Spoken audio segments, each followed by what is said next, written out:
원본인 행정을 진행하는 여러분의 영대이 최영입니다. 자, 우리 지방자치법 네 번째. 또 이라고 해놨네요. 지방자치법 네 번째. D-6일 우리 이제 지방자치법 내용 마지막 보려고 합니다. 국가와 지방자치단체의 관계에 대한 내용 나와 있고요. 요거는 법령 문제로 몇 번 출제가 되었던 내용입니다. 많이들 까다로워하시는 부분이죠. 그리고 그 뒤에 여러 가지 뭐 중앙과 지방 사이의 협력에 관련된 내용, 특별지방자치단체에 대한 내용 뭐 이런 것들이 이 네 번째 내용에 들어가 있습니다. 하나씩 읽어보면서 갈게요. 일단 국가와 지방자치단체 간의 관계라고 하면 중앙정부와 지방 사이의 관계입니다. 국가와 지방자치단체는 주민에 대한 균형적인 공공서비스의 제공, 지역 간 균형 발전을 위한 협력의 의무가 있고요. 지방자치단체 사무에 대한 지도와 조언이 있습니다. 중앙행정기관의 장이나 시도지사는 지방자치단체 사무에 대해서 조언, 권고, 지도할 수 있고요. 자료의 제출도 요구할 수 있습니다. 185조입니다. 지방자치단체나 그 장이 위임을 받아서 처리하는 국가사무라면 시도에 대해서는 주무부 장관이, 시군자치구 기초에 대해서는 1차가 시도지사, 2차가 주무부 장관의 지도 감독을 받습니다. 그래서 요 내용이 나와 있고요. 시군자치구나 그 장이 위임을 받아서 처리하는 시도의 사무에 대해서는 시도지사의 지도 감독을 받는다. 그러니까 광역이 기초에 계준 사무라면 당연히 광역의 지도를 받는다. 뭐 이런 얘기가 나와 있죠. 그래서 국가가 위임해준 사무나 시도가 위임해준 사무에 대한 처리 감독이 어떻게 되는지 들어가고요. 요거 꼭 보셔야 합니다. 186조 중앙지방협력회의. 국가와 지방자치단체 간의 협력을 도모하고 지방자치단체 발전, 지역 발전, 균형 발전에 대한 중요한 정책을 심의하기 위한 중앙지방협력회의를 두고요. 이거에 관한 법률은 별도로 제정을 하고 있습니다. 그래서 중앙행정기관과 지방자치단체 사이의 협의 조정에 대한 내용도 그 다음 들어가는데요. 중앙행정기관의 장과 지방자치단체장이 사무를 처리할 때 의견 달리한다. 그러면 국무총리 소속의 행정협의조정위원회를 둔다는 내용도 들어가 있죠. 그 다음 위법 부당한 명령이나 처분에 대한 시정, 지방자치 사무에 대한 지방자치단체장의 명령이나 처분이 법령에 위반되거나 현저히 부당해서 공익을 해친다라고 인정이 되면 이에 대해서 시도는 주무부 장관이, 시군자치구에 대해서는 시도지사가 기간을 정해 서면으로 시정을 명합니다. 그 다음 취소 정지할 수 있고요. 지방자치단체장이 법령에 따라 그 의무에 속하는 국가위임사무나 시도위임사무의 관리 집행을 게을리하고 있다. 그러면 이거 마찬가지로 광역에 대해서는 중앙이, 기초에 대해서는 광역이 서면으로 이행할 사항을 명령할 수 있다. 이렇게 되어 있습니다. 지방자치단체의 자치사무. 아시겠지만 자치사무에 대해서요. 상급 기관이 회계 감사할 수 있는데 이 경우에 감사는 법령 위반 사항에 대해서만. 그러니까 자치사무에 대해서 보고도 할 수 있고 서류 장부 또는 회계 감사할 수 있는데 감사를 진행한다고 얘기하면 이게 자치사무이기 때문에 법령 위반되는 사항에 대해서만 할 수 있다라고 나와 있고요. 지방의회 의결에 대한 제의와 제소 들어가죠. 지방의회 의결이 법령에 위반되거나 공익이 현저히 패친다고 판단이 되면 상급장, 시도에 대해서는 주무부 장관이, 시군자치구에 대해서는 시도지사가 해당 지방자치단체장에게 제의를 요구할 수 있습니다. 자치장에게 제의를 요구할 수 있습니다. 제가 요 말의 뜻은 계속 여러분에게 얘기를 했던 내용이에요. 제의 요구를 받은 지방자치단체장은 의결사항을 이송받은 날부터 상급기관 장이 요구를 했으니 20일 이내에 지방의회에 제의를 요구해야만 합니다. 마찬가지로요. 시군 자치구 기초의 의결이 법령에 위반된다고 판단이 되었습니다. 광역이 이에 대해서 제의 요구를 요구하게 하지 아니한 경우. 그러니까 제가 말씀드렸지만 기초에 대해서 제의 요구하고 싶은데 본래 광역이 해줘야 돼요. 근데 광역이 안 했습니다. 그러면 이럴 때 중앙이 나설 수 있습니다.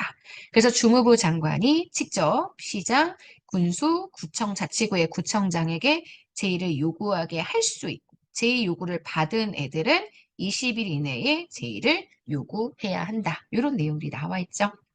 자, 그 다음 10장에 국제교류와 협력에 대한 내용 나와 있습니다. 지방자치단체가 외국의 지방자치단체나 민간기관이나 국제기구와 협력을 추진할 수 있고 지방자치단체의 해외 사무소도 설치할 수 있다. 이렇게 해서 지방자치단체가 중앙과 별개로 각 외국에 있는 지방자치단체들이나 기관들과 협력할 수 있다는 내용들 들어가 있고요. 그 다음 11장에는 서울특별시, 세종자치시, 제주특별자치도에 대한 행정특례 내용들이 나와 있습니다. 물론 서울특별시에 대한 행정특례법이 따로 있고요. 세종특별자치시나 제주특별자치도도 있지만 일단 지방자치법에서 그 근거에 대한 내용들이 들어가 있다라고 생각해 주시면 됩니다.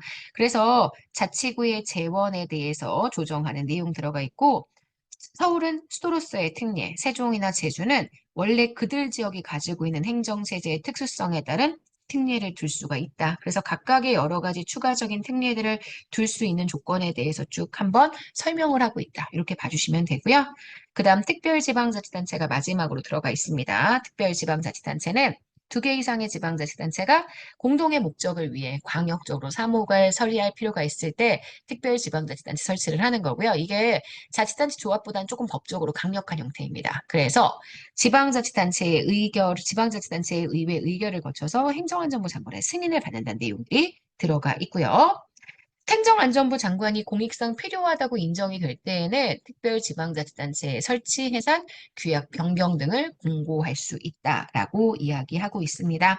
특별지방자치단체의 구역은 구성지방자치단체의 구역을 합한 것인데 만약에 특별지방자치단체 사무가 구성지방자치단체 구역의 일부에만 관계가 된다라고 얘기한다면 그들 중 일부만을 구역으로 할 수도 있습니다. 기본 계획도 수립하게 되고요. 의회도 구성하게 됩니다. 특별지방자치단체의 의회는 구성지방자치단체의 의회 의원으로 구성이 된다. 이건 다들 알고 계시죠? 집행기관은 의회에서 선출합니다.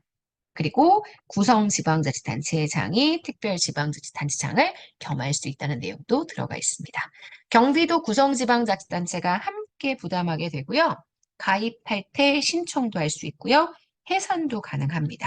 그리고 규정이 어떻게 준용되는지에 대한 운영에 관련된 내용들도 있는데 사실 운영에 관련된 내용들까지 아주 상세하게 출제가 되지는 않을 거예요. 하지만 여기 앞에 있는 조직 내용들은 좀 기억을 해주셔야 될 것 같습니다. 자, 여기까지 보시면 지방자치법 전체 내용들을 다 봤어요. 2024년 국회 제8급에서 출제가 되었던 특별지방자치단체에 대한 문제로 마무리 좀 줘볼게요. 1번, 2개 이상의 지방자치단체가 공동으로 특정한 목적을 위해서 광역사무 처리할 때 설치할 수 있고요. 특별지방자치단체는 법인입니다. 지방의회 의원은 특별지방자치단체의 의회 의원을 겸직할 수 있고요. 특별지방자치단체를 구성하는 지방자치단체는 상호 협의에 따른 규약을 정해 구성지방자치단체의 지방의회 의결을 거쳐서 반드시 행안부 장관의 승인을 받아야 합니다. 특별지방자치단체의 사무가 구성지방자치단체 구역의 일부에만 관계되는 등 특별한 사정이 있다. 그러면 해당 지방자치단체의 구역의 일부만을 구역으로 할 수 있다는 것도 방금 법령으로 읽었던 내용이죠. 자, 여기까지 해서 우리 지방자치법 4번째 파트까지 마무리까지 다 한번 정리했습니다. 제가 국가재정법과 지방자치법은 정말 내용을 거의 대부분 보려고 했는데요. 그만큼 법령 내용 자체가 문제에 많이 출제가 되고요. 사실 여기 나와 있는 법령들 자체가 이미 발췌한 내용들이어서 중요한 내용들만 봤습니다. 그래서 여러분들이 한번 복습하는 셈 치고 법령을 한번 쭉 읽어가면서 읽어주시는 것도 도움이 될 것 같아요. 자, 여기까지 해서 우리 이 지방직 대비 6일까지 법령 자료들을 마무리해봤습니다. 전체 다 따져보니까 한 12개 정도의 법령 자료들을 읽었더라고요. 그래서 여러분들이 법령 자료의 내용들을 좀 확인해보고 읽어가시는 연습들이 시험에서 주요하게 먹힐 수 있었으면 좋겠습니다. 여러분, 오늘 여기까지 마무리하도록 할게요. 내일은 이제 지방직 9급 작년 23년 문제 가지고 정리를 할 거예요. 오늘 하루도 진짜 여러분 거고요.